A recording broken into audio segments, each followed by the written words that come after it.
Cette vidéo, donc je vais montrer cette softshell. Je l'ai choisie en bleu canard.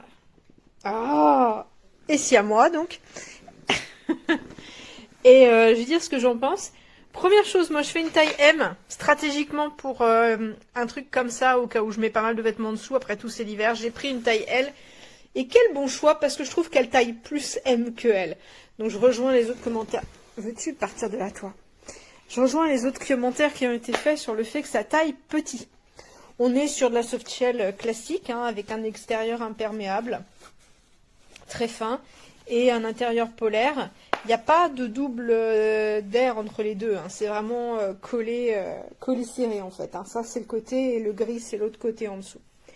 Il y a des petits trucs que j'aime bien dessus, si le chat veut bien me fiche la paix un peu.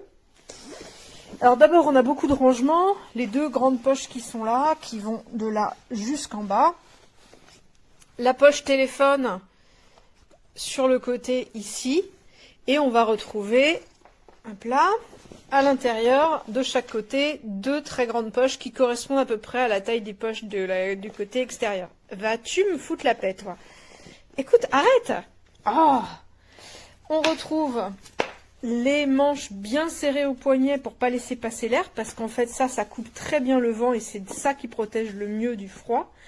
Moi je suis sur une zone où il fait pas très froid l'hiver, ça me suffit largement pour la plupart des choses tant que je bouge. On a des petites attaches comme ça au niveau des zippettes, comme ça c'est assez facile à attraper.